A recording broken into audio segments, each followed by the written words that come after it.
Hello, dear children. Today we are going to learn about drafting public speech. Public speech એટલે કે જ્યારે તમે કોઈ પણ જાહેરની અંદર તમારે કોઈ સ્પીચ આપવાની હોય. Now you are studying 12th, બરાબર? તો ત્યારે તમારો પર્સનાલિટી ડેવલપમેન્ટ થાય, અંગ્રેજી ભાષામાં કઈ રીતે સ્પીચ આપી શકાય, કારણ કે અત્યારે ગ્લોબલાઇઝેશનનો સમય ચાલે છે અને એ સમય દરમિયાન personality development must be necessary and it is essential part. So વર્ગખંડની અંદર અથવા તો સ્કૂલ એસેમ્બલીની અંદર અથવા તો સ્કૂલમાં કોઈ પણ હોલની અંદર તમારા પ્રોગ્રામની અંદર કોઈ તમારે સ્પીચ આપવાની હોય કે વિલેજમાં જઈને તમારે કોઈ ગામડાઓની અંદર જઈને કંઈક તમારે બોલવું હોય, તમારા વિચારો પ્રગટ કરવા હોય, તો સૌપ્રથમ તમને એનો ખ્યાલ હોવો જોઈએ કે સભાની અંદર બેઠેલા વ્યક્તિઓ કોણ છે અને એ વ્યક્તિઓના અનુસંધાનમાં તમારે સ્પીચ આપવાની રહેશે. તો એ સ્પીચ જ્યારે આપણે આપીએ તો એને આપણે પબ્લિક સ્પીચ કહેવાય. જે drafting public speech question number 49ની અંદર પાર્ટ બીમાં તમને 5 માર્ક્સ માટે પૂછાશે. તો એ કમ્પલસરી છે, એના ઓપ્શનમાં બીજું કંઈ પણ નથી. અને એને કઈ રીતે લખવાની એનું ડ્રાફ્ટિંગ આપણે અહીંયા કર્યું છે. સૌપ્રથમ તમારે જે વ્યક્તિઓ બેઠા છે એના પ્રોટોકોલ પ્રમાણે એનું સંબોધન કરવાનું છે. એટલે પ્રોટોકોલ એટલે શું? તો કે સૌપ્રથમ જે ચીફ ગેસ્ટ હોય તો એનું નામ તમને ખબર હોય તો તેમ, અથવા તો એનું honourable chief guest, honourable mister so and so, આ રીતે તમારે પહેલાં એનું જ નામ બોલવાનું છે. ત્યાર પછી સિનિયોરિટી પ્રમાણે સ્કૂલમાં બેઠા હોઈએ તો આપણે principal sir, respected principal sir, all my dear teachers and my colleagues, અથવા તો તમે જોબ કરતા હોય ત્યારે કોઈ એવી હોય ત્યારે કલીગ્સ આવશે, અને એમ નહીં તો પછી ફ્રેન્ડ્સ અથવા ક્લાસમેટ્સ લખી શકો તમે, બરાબર? તો આ રીતે તમારે લખવાનું છે. તમે કોઈ અલગ જગ્યાએ હોવ, તમે વિલેજમાં હોવ તો વિલેજમાં એ રીતે તમારે મેનેજમેન્ટને એની બોડીના માણસો અને એ રીતે તમારે બોલવાનું રહેશે. કેવી રીતે સ્ટાર્ટિંગ કરવાનું છે, શું કરવાનું છે એ આપણે જોઈએ. તે પહેલાં આ સ્પીચ લગભગ તમારે 100 શબ્દમાં તમારે કમ્પ્લીટ કરવાની છે. એટલે 1 પેજ તો મિનિમમ ભરાવવું જોઈએ, અને એના કરતાં તમે વધારે જાઓ તો કોઈ પ્રોબ્લેમ નથી. અને સ્પીચની અંદર જે ટૉપિક તમને સૂચનામાં આપેલો છે એ જ વિચારને તમારે એક્સપાન્શન કરવાનો છે, તમારે વિસ્તારવાનો છે. એને એક પોઈન્ટમાંથી બધા અલગ અલગ સબ પોઈન્ટ્સની અંદર એને વિભાજિત કરવાનો રહેશે. હવે સ્પીચના વિષયને અનુરૂપ જ તમારે એનું જ્ઞાન, તમારી એની ઇન્ફોર્મેશન, તમને કોઈ એક્સપિરિયન્સ થયેલો હોય તો તે, તમારી મેમરીમાં કોઈક હોય તો તે બધી જ મેટરને તમારે એક ડ્રાફ્ટ તૈયાર કરવાનો છે, બરાબર? અને સ્પીચ એવી હોવી જોઈએ કે સામેનું જે ઓડિયન્સ છે, લોકો છે, એને સીધું સ્પર્શે એવી ઇઝી લેંગ્વેજ તમારી એની હોવી જોઈએ. અને તમારી એકચ્યુઅલી અહીંયા બોડી લેંગ્વેજનો ઉપયોગ કરીને તમે ફેશિયલ એક્સપ્રેશનની સાથે તમે બોલતા હોવ એવી રીતે જ તમારે તમારી ભાષાનો ઉપયોગ રાઇટિંગમાં કરવાનો છે. એટલે આ રાઇટિંગ કરવાથી તમને ઓરિજિનાલિટી ખ્યાલ આવે કે કઈ રીતે પબ્લિક સ્પીચ આપી શકાય, બરાબર? અને લખાણની અંદર કોઈ પણ નેગેટિવ પોઈન્ટ્સનો બહુ ઉપયોગ કરવાનો નથી. Unity of thoughts, sequence of thoughts અને કોહેરન્સ, આવા બધા પોઈન્ટ્સ અસેન્શિયલ તમે કહી શકો છો. લખતી વખતે ખાસ ધ્યાન રાખવાનું કે તમારા અક્ષરો સારા હોવા જોઈએ. કેપિટલ લેટર્સનું પણ ધ્યાન રાખવાનું છે. પંક્ચ્યુએશન માર્ક્સનું ધ્યાન રાખવાનું છે. ગ્રામેટિકલ એરર નહીં હોવી જોઈએ, સ્પેલિંગ્સ એરર ના હોવી જોઈએ. અને પાઠ્યપુસ્તક એટલે કે તમારે ટેક્સ્ટબુકને આધારિત જેટલા ચેપ્ટર્સ છે અને જેટલા એસેના ટૉપિક છે એ બધા જ એસેના ટૉપિક જેનું મટીરિયલ અમે પ્રોવાઈડ કરેલું છે એ બધા જ એસે તમને સેમ્પલ સ્પીચમાં આવી શકે. ફોર એક્ઝામ્પલ અહીંયા લવવાળું પહેલું how we can you install લવવાળું જે ચેપ્ટર છે તેને રિલેટેડ તમે નોટ કરી શકો. તો love is the more powerful feeling than hatred and grudges, તો આવા ટૉપિક પર પણ તમારે સ્પીચ આપવી પડે. પછી સાયન્સ ફેર હોય, કોઈ પણ ફેર હોય, એજ્યુકેશનલ ફેર હોય, બુક ફેર હોય તો એના વિશે સ્પીચ તમને પૂછી શકાય. પછી નેશનલ ઇન્ટરનેશનલ બધા ડેઝ હોય, એન્વાયરમેન્ટ ડે હોય, એઇડ્સ ડે હોય, ટીચર્સ ડે હોય, independence day, republic day, Gandhi Jayanti, તો એવા ટૉપિક ઉપરનું સેલિબ્રેશન કોઈ પણ પૂછી શકાય.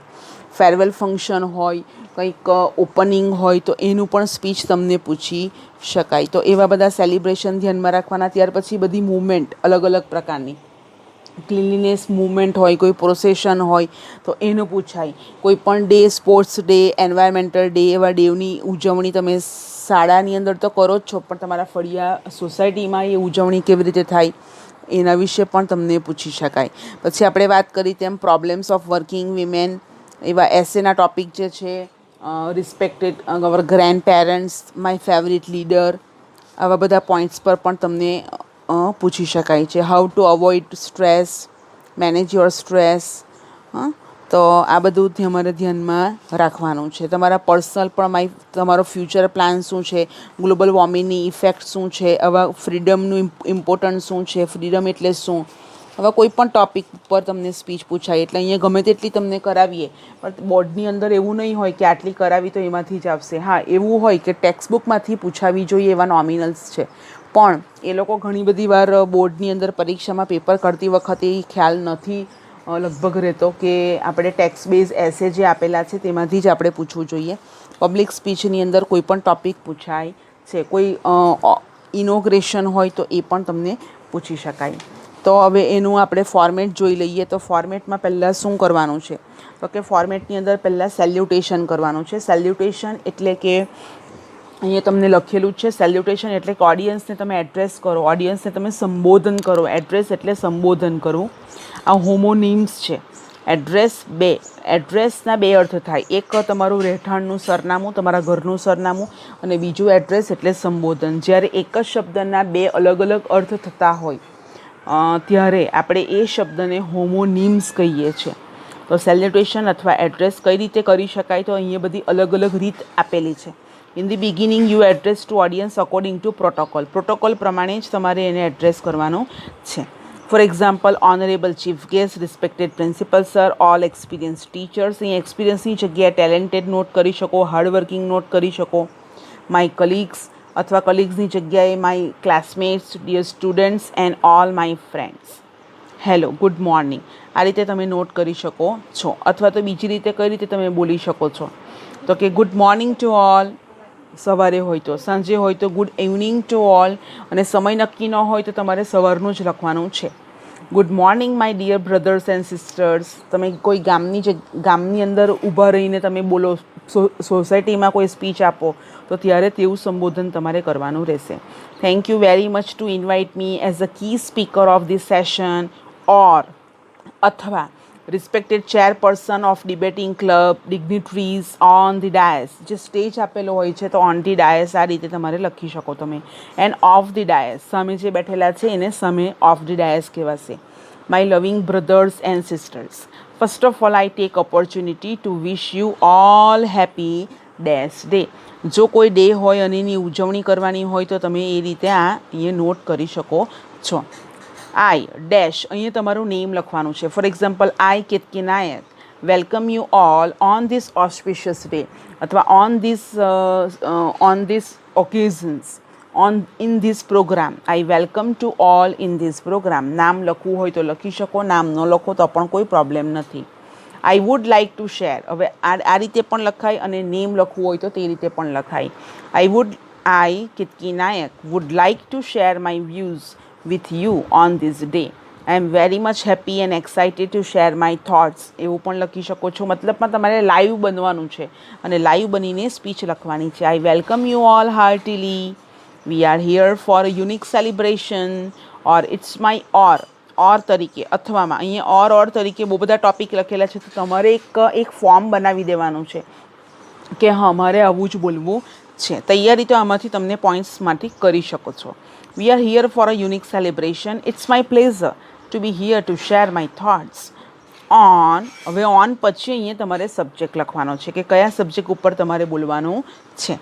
I feel honored to address you today on the subject of dash. હવે સાયન્સ ફેર પર બોલવાના હોય તો on the subject of inauguration of the science fair. Today the subject of my speech is dash. તો આ રીતે પણ તમે ઓર તરીકે નોટ કરી શકો છો. ઇઝી શબ્દો તમને જેટલા યાદ રહે એટલા લખવાના, અંદર કોઈ પણ છેકાછેક નહીં થવી જોઈએ, ક્લીન એન્ડ નીટ તમારું રાઇટિંગ હોવું જોઈએ. I feel proud to address you all. આવા નાના નાના વાક્યો એટલા માટે તમને બનાવીને આપ્યા છે કે તમે ઇઝીલી યાદ રાખી શકો. Or allow me to grant you on our dash day. And dash day એટલે અહીંયા તમારે કોઈ પણ ડેનું જે લખ્યું હોય, મંડે સન્ડે પણ લખી શકો, ઇન્ડિપેન્ડન્સ ડે હોય, સાયન્સ ફેર ડે હોય, કોઈ પણ એવી રીતે ડે હોય તો તમે એનો અંદર નોટ કરી શકો છો. And add my joyous sound. બરાબર. તો આ રીતે તમે અંદર માહિતી તમે પ્રોવાઈડ કરી શકો છો. ત્યાર પછી તમારે એની અંદર આ રીતે સેલ્યુટેશન કરીને ત્યાર પછીના ટોપિકમાં તમારે શું કરવાનું છે, તો કે અહીંયા તમને બતાવવામાં આવેલું છે તે પ્રમાણે તમારે કન્ટેન્ટ લખવાનું છે અને અંદરનું કન્ટેન્ટ મેઇન છે. તમે ઉપર સેલ્યુટેશન કર્યું અને સેલ્યુટેશન સાથેનો આખો એક પેરેગ્રાફ લખવાનો છે. રિસ્પેક્ટેડ તરીકે તમે આજે આખો ટોપિક લખ્યો છે. ત્યાર પછીથી તમારે એની અંદર માહિતીની અંદર રિસ્પેક્ટેડ લખ્યા પછી I would like to draw your અટેન્શનથી માંડીને એ પેરેગ્રાફ લખવાનો. તમે કેટલા હેપી છો એ માહિતી લખાઈ. બરાબર. હવે મેઇન સ્ટાર્ટ થયું કન્ટેન્ટ. પણ કન્ટેન્ટની ઉપરના 2 માર્ક છે. તમે ખાલી સેલ્યુટેશન જ કરો અને ખુલ્લું રાખશો, કોરું રાખશો તો કોઈ 2 માર્ક નહીં આપશે. હા, પણ તમે અંદર કન્ટેન્ટ લખો અને કન્ટેન્ટથી પેરેગ્રાફ લખવાનો છે, પેરેગ્રાફ પાડવાનો છે અને કન્ટેન્ટને ખૂબ જ એક્સપાન્ડ કરવાનું છે. તમારે સમયનું પણ ધ્યાન રાખવાનું છે. તમે શરૂઆતમાં જો આ રાઇટિંગ સેશન લખો ને તો તમારો બહુ કલાકો આની અંદર નીકળી જાય. એટલે આની તમારે લાસ્ટમાં જ રાખવાનું, અથવા તો તમારે એની પ્રેક્ટિસ કરવી જોઈએ કે 5 માર્ક માટે તમારે લગભગ 1.5 થી 2 પાના તમારાથી ભરાય. એ રીતે થોડું છૂટું પણ લખાય અને એ રીતે તમારે એક પેરેગ્રાફ તો તમારો આ રિસ્પેક્ટેડની અંદર સંબોધન કરવામાં જ તમારો કમ્પ્લીટ થઈ જાય છે. Now content of a public speech. Give all the information about the subject. Subject કયો છે એના વિશેની ઇન્ફોર્મેશન આપો કે આ દિવસનું ખૂબ જ મહત્ત્વ છે. આના ટૉપિક ઉપર તમારા માઇન્ડમાં જેટલા વિચારો ચાલતા હોય ગુજરાતીની અંદર, ઇંગ્લિશની અંદર, તો એ વિચારો તમે આની અંદર લખી શકો છો. ગુજરાતીના જે વિચારો આવે છે, તમારી મધર ટંગમાં જે વિચારો આવે એને તમે ટ્રાન્સલેશન મેથડનો યુઝ કરીને નોટ ડાઉન કરી શકો છો. તો communicate with the audience in informal expression. અને તમારે એ એક્સપ્રેશન તમારે જોવાનું છે.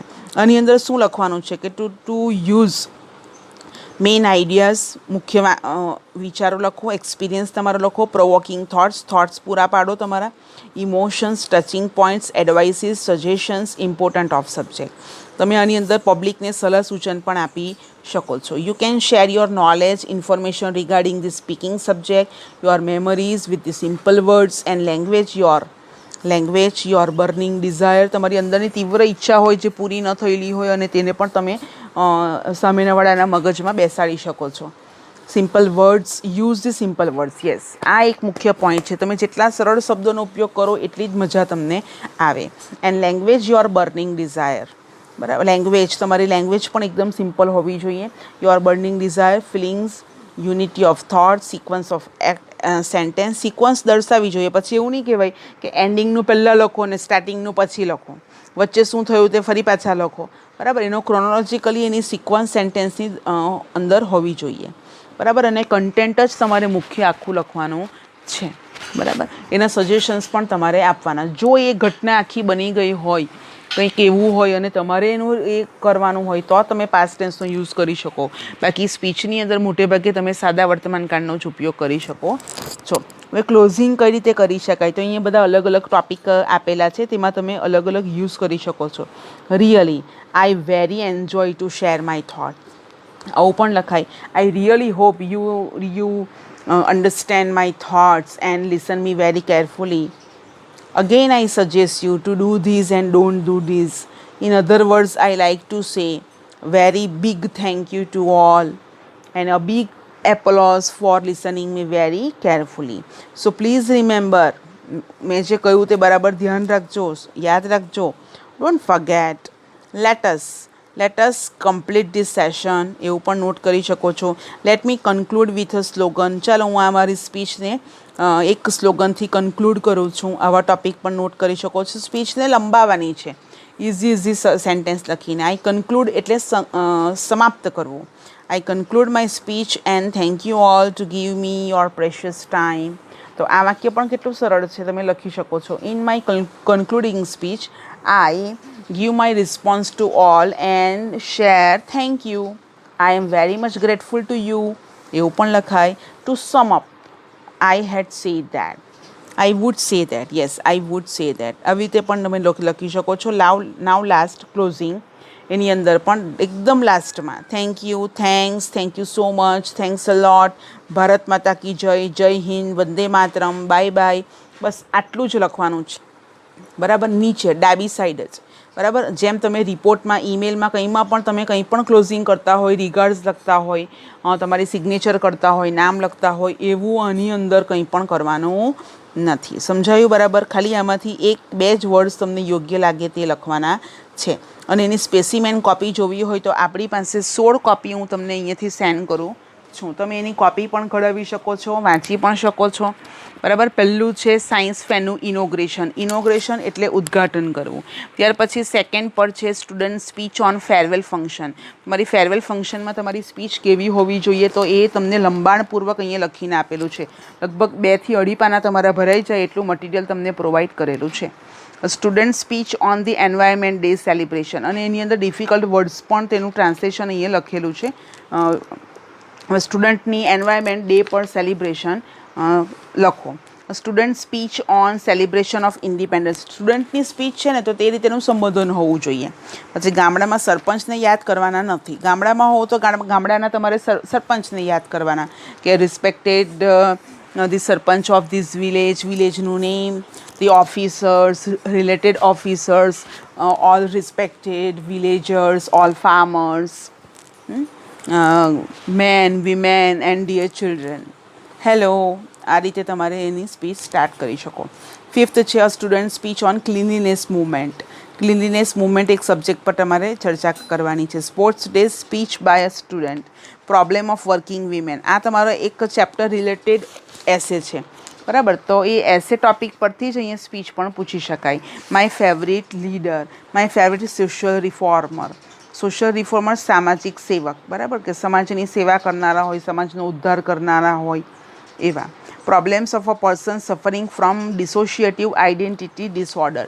નાનીવાળું ચેપ્ટર છે ને, બરાબર. તેમાં ડિસોશિએટિવ ડિસઓર્ડરવાળું એને ડિસીઝ થયેલો હતો ને નાની.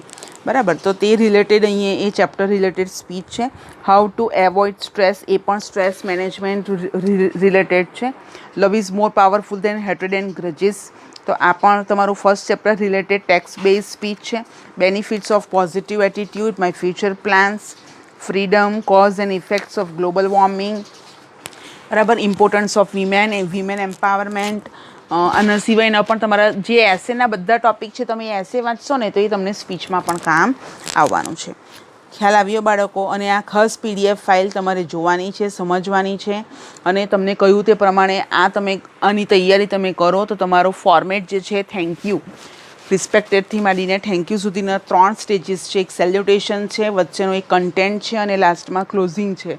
કેવી રીતે કરવાનું છે. સ્ટાર્ટિંગના 2 માર્ક છે, વચ્ચેના પણ 2 માર્ક છે અને થેન્ક યુ ને એ બધું કરો તમે કમ્પ્લીટ ક્લોઝિંગ કરો તો એનો 1 માર્ક છે. આ રીતે 5 માર્ક આની અંદર ડાયવર્ટ થયેલા છે.